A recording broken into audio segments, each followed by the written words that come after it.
Bon matin tout le monde. J'espère que vous avez pris un bon petit déjeuner. Welcome back for day 2 of partnership. We've rebooted, reconnected, and we're fully synced for an insightful day of very beautiful and interesting talks. I'm Krista, here once again with Edwin, your friendly host, and proof that interoperability isn't just for systems, it works pretty well between people too. Exactly. Yesterday was packed with ideas, insights, and inspiration from innovation and AI to trust and collaboration. And today, we're picking up right where we left off. Après une première journée à explorer le champ des possibles, nous allons passer une deuxième journée à réfléchir de façon de passer à l'action et de faire progresser les soins connectés. This morning kicks off with our opening keynote, Global Lessons in Interoperability, featuring digital health leaders from around the world sharing how they're building a more connected, patient-centered system. After that keynote, do we have the next slide? We're going to be moving into our concurrent tracks. And so we're exploring the different angles of accelerating progress. We have innovative technology sponsored by Heidi, diverse perspectives by Deloitte, and partnerships by TELUS Health. Each track offers translation services, so just scan the QR code in your session room, choose your language, and plug in your headphones. And before we dive in, we want to begin day 2 by centering the people who remind us why all this work matters, our patient partners. Amber? Their lived Hold on. We're good. Their lived experiences keep our efforts grounded and meaningful, and they're the real heartbeat behind connected care. Our first patient partner, Amber Culley, is an intern with the Pacific Postpartum Society and has a very impressive CV, very long, makes me feel very insecure, but is essentially a psychotherapy student. Amber has close personal connections to healthcare through her own experiences with her mental and physical health, acting as a daily caregiver for her grandmother, and navigating the Canadian healthcare system in hospitals, clinics, and specialized care all her life. Amber also acts as a mental health advocate, speaker, taking part in scholar support work with Future of Africa. And we also have Trevor Tessier, who's from Saskatchewan, I gather. He began his career as a military medic and respiratory therapist before moving into leadership roles at the Saskatchewan Health Authority, where he focused on improving access and coordination of care in rural areas. Please join me in welcoming Amber and Trevor to the stage.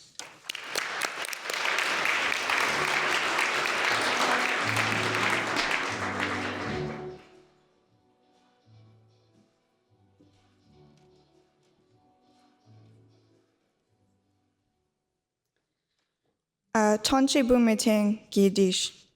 Greetings and welcome to the second day of the 2025 Infoway Partnership Conference. I am honored to be here today as a patient partner. The title of being a patient partner reflects a journey of lived experience, advocacy, and collaboration. I come to this space not only as someone who has navigated the healthcare system, but as someone committed to helping shape it for the better. I am someone who has supported loved ones and friends through healthcare journeys. I'm someone who has studied about our healthcare system, its achievements, its shortcomings, and the space for healing and growth within it. As I pursue practice in psychotherapy, as well as a person from mixed cultural backgrounds, I have different knowledge systems regarding healthcare. I would also like to emphasize that you all bring such rich gifts to this space through your own experiences, perspectives, knowledge, epistemologies, and expertise. As a young adult, I have had the privilege of learning from community leaders, psychotherapists, clinicians, researchers, and healthcare advocates. I've shared my story with Canada Health Infoway to help bring attention to the community and human side of healthcare. I have drawn from my lived experience navigating the Canadian healthcare system as a patient, as a daily caregiver for my grandmother, who experienced cancer 4 times in her life or throughout my childhood, and someone who has had many family members experience mental health concerns and chronic illness due to adverse life experiences or ACE factors. My familial experiences have entailed depression, anxiety, OCD, schizophrenia, land displacement, homelessness, suicidal loss, substance use and overdose, and domestic violence situations. I also have seen a lot of these traumas within my greater community. And I share this with you today as I urge the imperative need to treat patients as whole persons, recognizing that we may have biases that we hold within our Western healthcare system, and that for many cultures, the emotional, mental, and spiritual aspect of one's being is innately intertwined with and just as important as our physical health. And the research is now proving this. Communities with large experiences of trauma and chronic stress are prone to chronic illnesses. The physical impacts of stress on the human body can begin at the earliest stages of development. So as someone who is not only from lived experience, but entering the mental health realm as a psychotherapist, it is important to hear more about how mental health practitioners can ethically utilize these new technologies and more effectively communicate about client history, diagnoses, medications, and primary concerns with physical health practitioners. On this note, I want to bring voice to the framework of the biopsychosocial model and hope that this is something we can keep in mind in our conversations regarding healthcare and well-being. It reminds us that health is not just about biology, but is also shaped by our minds, our relationships, our environments, and increasingly our digital lives. In today's world, where virtual care, data-driven tools, and digital platforms are transforming how we access and experience care, it's more important than ever that we bring together voices from a spectrum of experiences and knowledge. It is only then that we can build systems and support both physical and mental health in ways that are truly holistic and avoid any trained and algorithmic biases. My own experiences have taught me that when patients are invited not just as recipients of care, but as co-creators of this care, healthcare becomes more effective, compassionate, and more just. I have engaged in mental health and social justice work, and this has enhanced my understanding of the healthcare and community health system. I've taken part in work that entails assisting scholars from war-torn regions for over 5 years throughout my teens, as well as supporting youth in Accra, Ghana from experiences of adversity. I've also been involved in Healthcare Excellence Canada, Postpartum Support, the Pacific Postpartum Support Society, Future of Africa, ISO, and Results Canada in relation to healthcare. With diverse experience, we gain new insights. I believe that when patients are included meaningfully as partners, rather than just through consultation, our healthcare system will growingly become not only more advanced and innovative, but also more human. Gatherings such as this are powerful. This is a space for us to come together and allow our diversity to come to crossroads to enrich, challenge, inspire, and support one another. While digital innovation and responsible adaptation is crucial in a world that is quickly moving in the digital realm, this must also be complemented by holding space. I would like to invite each one of you to introduce yourselves and talk with someone new on our second day together. I encourage you to spark conversation and approach our time left together with curiosity. Whether you are a patient partner, practitioner, or otherwise identify, ask people what those that are around you, what they are passionate about, what they want to learn, what they have learned or continue to learn, what inspires them, their healthcare experiences, and how they want to see healthcare progress. Merci, Meleboikis, thank you.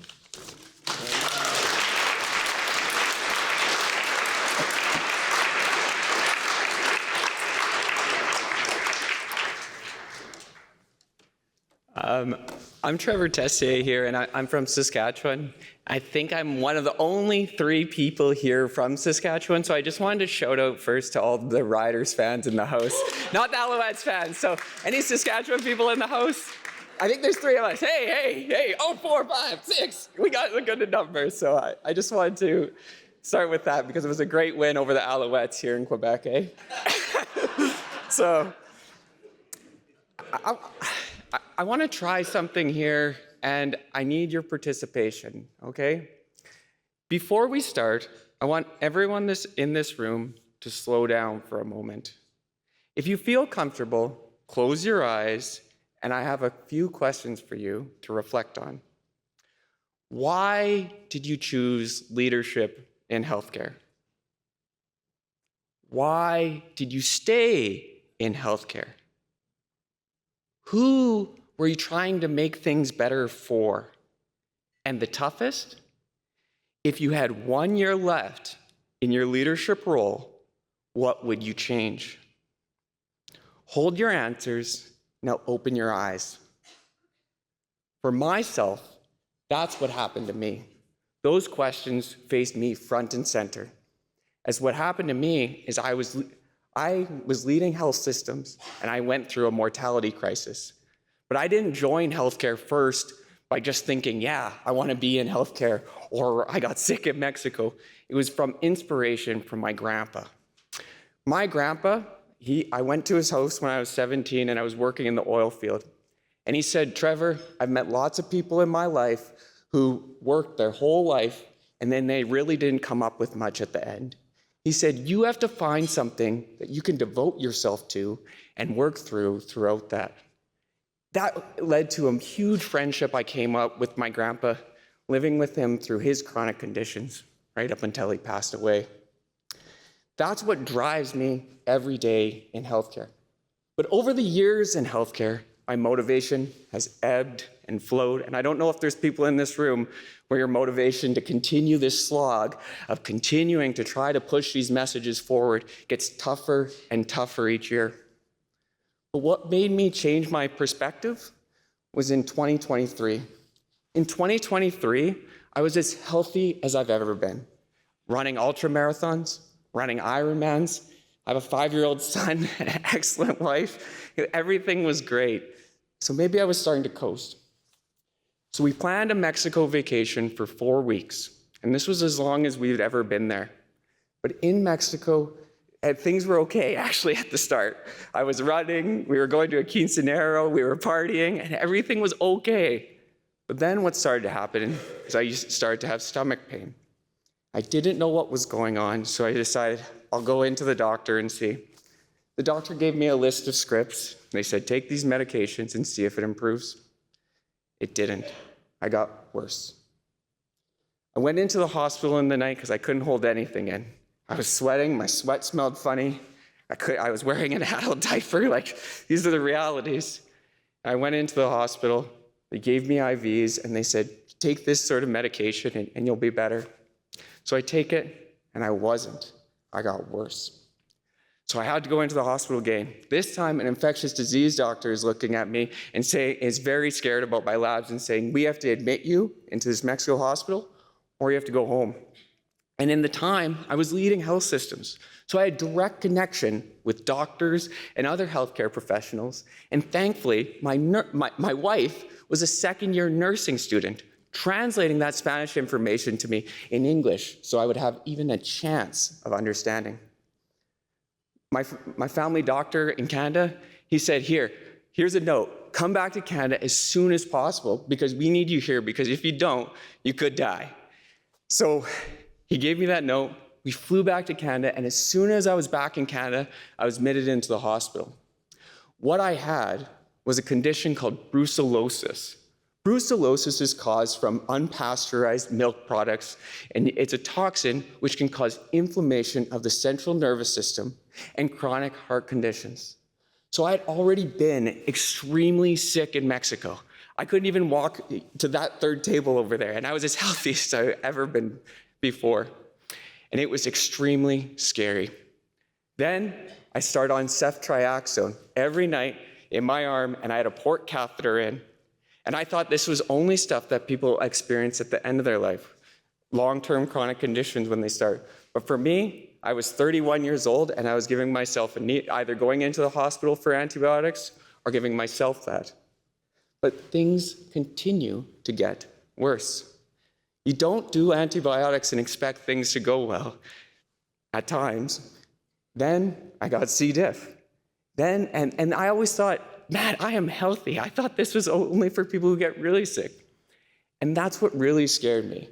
It showed me that even in my 30s, I am just as susceptible to illness and death as everyone else throughout their life.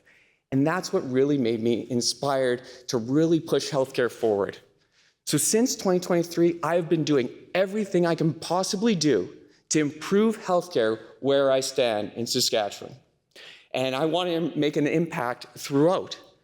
So in this room, we have leaders from across Canada, across the world, in fact. And I want you to think back on why you went into healthcare, because it took me, being a patient, to realize how much I really care about the system we have here in healthcare.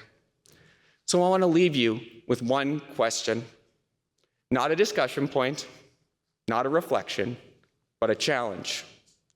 Close your eyes if you want. Bring your original purpose on why you went into healthcare back to the surface. And now, if you had 1 year, 1 month, or 1 day left to change something in this system, what would you start changing tomorrow? Thank you.